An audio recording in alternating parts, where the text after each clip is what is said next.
गुप्त दान का मतलब जैसे अपने पत्नी से, अपने बेटे से, अपने बेटी से छिपा करके किसी की मदद करते हैं, उसको कहते हैं मैंने गुप्त दान किया। गुप्त दान ये नहीं है, ये चोरी का दान है। इसको कहते हैं चोरी का दान। आप अपने पत्नी से, आप अपने पुत्र से, अपने पुत्री से, अपने पिता से, माता से छिप करके दान कर रहे हैं, ये चोरी का दान है। ये गुप्त दान तब बनता है जब जिसको आप दान करें और वो अंत तक पता लगाता मर जाए कि मुझे किसने दान भेजा है, और उसको पता न लगे कि किसने भेजा है, वो गुप्त दान है। शुक्र नीति के अनुसार जो मनुष्य दूसरों की तारीफ पाने के लिए या लोगों के बीच अपनी महानता दिखाने के लिए अपने किए गए दान का दिखावा करता है, उसके किए गए सभी पुण्य कर्म नष्ट हो जाते हैं। यहाँ नष्ट का अभिप्राय यह है कि एकदम नष्ट नहीं हो जाते हैं, उसका फल तत्काल उसे मिल जाता है। 10 लोग उसकी वाहवाही करने वाले मिल जाते हैं, उससे उसका हृदय शीतल हो जाता है, उसका अहंकार पुष्ट हो जाता है। तो ये आनंद उसको मिल गया ना, तो इसको नष्ट नहीं कहेंगे, उसको यही फल मिल गया। कुल मिलाकर के ये मतलब आप समझ लीजिए, दान एक ऐसा पुण्य कर्म है जिसे गुप्त रखने पर ये आपको आध्यात्मिक उन्नति देता है, ये आपके परलोक को बनाता है, ये आपके अगले जन्म को बनाता है। अब आज फैशन है, हनुमान मंदिर पर, शनि मंदिर पर इस तारीख को लंगर है, सभी लोग सादर आमंत्रित हैं, सौजन्य से कोई नाम लिख दिया। अब लंगर तो 500 लोगों का होगा, पढ़ लिया उसको 2000 लोगों ने, तो लंगर का फल तो आपको मिल गया, 2000 लोगों ने पढ़ लिया।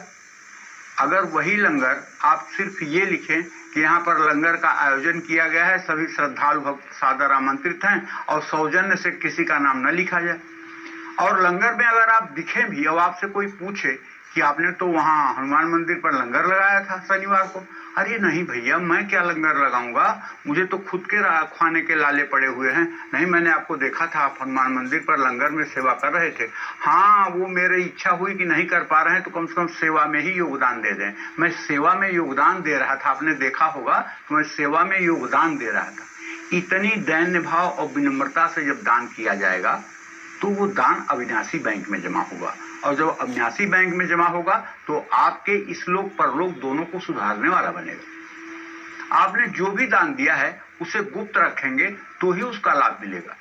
अब ऐसा है कि ट्रैफिक पर आपने किसी बुजुर्ग महिला को 500 रुपया दे दिया, आपने समझा कि उसकी जरूरत है, और जब तक 4 लोगों से कहेंगे नहीं, अरे आज ट्रैफिक पे आ रहे थे, बूढ़ी महिला बहुत परेशान थी, हमसे नहीं रहा गया, हमने 500 रुपया दे दिया, सब खत्म।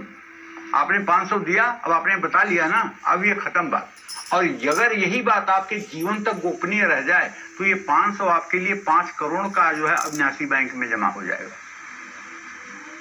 क्योंकि गोपनीय दान जो है ये इस पे प्रभु की नजर रहती है, और जिस दान का बखान किया जाता है उसका फल निष्फल हो जाता है। मंदिर में दान, किसी गरीब को भोजन कराएं या किसी भी प्रकार का पुण्य कार्य करें, उसको अपने मुंह से बखान न करें। दान हमेशा अपनी इच्छा से करना चाहिए। किसी के दबाव में किया गया दान कभी शुभ परिणाम नहीं देता। दान में जो भी वस्तुएं दी जाएं वो हमेशा उत्तम श्रेणी की होनी चाहिए, या कम से कम ऐसी हो जिसे दान लेने वाला व्यक्ति प्रयोग कर सके। अब ऐसा नहीं कि केले के दुकान पे गए, केला कैसे 60 रुपए दर्जन, ये वाला 40 रुपए दर्जन, हाँ यही दे दो, मंदिर में चढ़ाना है। कपड़ा कैसे, कौन सा चाहिए, किसके लिए चाहिए, पूजा के लिए चाहिए, अच्छा पूजा वाला कपड़ा चाहिए तो वो 8 रुपए मीटर वाला निकल जाएगा। अपने लिए चाहिए तो 800 रुपए मीटर वाला निकल जाएगा। सुपारी कैसे चाहिए, पूजा के लिए चाहिए कि खाने के लिए, नहीं पूजा के लिए, तो छोटी छोटी सुपारियां निकाल करके दुकानदार पकड़ा देगा। खाने के लिए चाहिए तो बड़ी बड़ी सुपारियां निकाल के दे देगा। तो पूजा के लिए भी दुकानदारों को भी पता है कि पूजा के लिए जो सबसे निम्न वस्तु है वही दे दो। तो निम्न वस्तु की, निम्न श्रेणी की वस्तुओं का न तो दान करना चाहिए और न तो निम्न श्रेणी की वस्तुओं का पूजा पाठ में उपयोग करना चाहिए। अन्न ही तेज, बल और सुख है, इसलिए अन्नदाता प्राणदाता है। किसी भी जरूरतमंद को अन्नदान करने से माना जाता है कि आपके जीवन में कभी अन्न की कमी नहीं होगी। मां अन्नपूर्णा की कृपा सदैव आप पर रहेगी। अन्नपूर्णे सदा पूर्णे शंकर प्राण वल्लभे ज्ञान वैराग्य में देह भिक्षाम देह च पार्वती। माँ अन्नपूर्णा की कृपा ऐसे लोगों पर अनवरत बरसती है जो लोग दैन्य भाव से, विनीत भाव से, विनम्रता के साथ अन्नदान करते हैं। जरूरतमंद लोगों को भोजन कराते हैं, लेकिन विनम्र भाव से, विनीत भाव से, अहंग भाव से नहीं। बिना पके अन्न का दान करें तो उससे ज्यादा पुण्य मिलता है। भूखों को भोजन खिलाने से हमारे पितर प्रसन्न होते हैं, शनि भगवान प्रसन्न होते हैं। अन्न का दान हमारे भविष्य के दुर्भाग्य को दूर करने में मदद करता है। ये संसार अन्न से ही बना है। अन्न एकमात्र ऐसी वस्तु है जिसमें शरीर के साथ साथ आत्मा भी तृप्त होती है। अन्न का मतलब केवल चावल गेहूं नहीं, अन्न का मतलब वो हर वस्तु जिससे शरीर का पोषण होता है। शाब्दिक अर्थ जो है वो केवल चावल, दाल, गेहूं, चना से, मटर से नहीं संबंधित है। अन्न उस हर वस्तु को आप संज्ञा दे सकते हैं जो आपके शरीर में जाकर के रक्त का निर्माण करता है, जिससे आपका जीवन चलता है। वो हर वस्तु अन्न के ही श्रेणी में आता है। उसे अगर आप अन्न कहेंगे तो अन्यथा नहीं होगा। ऐसे में अगर कुछ दान करना ही है तो अन्न का दान जरूर करें, क्योंकि अन्न अमृत बन करके मुक्ति देता है। 7 धातुएं अन्न से ही पैदा होती हैं। इंद्र आदि देवता भी अन्न की ही उपासना करते हैं। वेदों में अन्न को ब्रह्मा कहा गया है। सुख की कामना के लिए ऋषियों ने सबसे पहले अन्न ही दान किया था। जो व्यक्ति विधि विधान से अन्न दान करता है उसे पुण्य की प्राप्ति होती है। कैसा अन्न दान करने से पुण्य नहीं, पाप के भागीदार बन सकते हैं, ये भी मैं आपको बताता हूँ। अगर किसी भूखे व्यक्ति को भूल से आप खाने के लिए दे रहे हैं तो आप नरकगामी होंगे। झूठे भोजन का दान किसी को आप कर रहे हैं तो आप नरक के भागीदार होंगे। हुआ अनाज अगर आप किसी को दान दे रहे हैं जो आपके उपयोग में नहीं आएगा, अगर उसका आप दान कर रहे हैं तो भी आप नरक के भागीदार होंगे, आपको रौरव नरक प्राप्त होगा। लेकिन कैसा तेल दान करना फायदेमंद होता है और कैसा तेल दान करना हानिकारक, ये भी जानिए। खराब, सस्ता या घटिया क्वालिटी का तेल किसी भी को दान ना करें। जो तेल आप इस्तेमाल कर चुके हैं उसका दान तो भूल करके भी ना करें। अपने घर में काम करने वालों को भी उनकी इच्छा के बिना तेल का दान न करें। ऐसा तेल दान करने से घर के लोगों के शरीर में बीमारियां बढ़ने लगती हैं। जैसे कुछ लोग होते हैं, उन्हें अगर शनि के तेल का दान करना है तो अपने घर में काम करने वाली को ही दान कर देते हैं। अरे जो आपकी सेवा में है उसे आप किसी ग्रह का दान नहीं कर सकते हैं। ये दान अगर आपको करना है तो जाइए शनि मंदिर में दान करिए, वहां याचक होते हैं, उन्हें आप दान करिए। लेकिन ये दान अगर आप अपने घर में काम करने वाला, आपके घर में काम करने वाला, चाहे वो झाड़ू पोछा कर रहा हो, चाहे वो आपका अन्य कोई सेवा कर रहा हो, वो आपके परिवार के सदस्य की ही भांति है।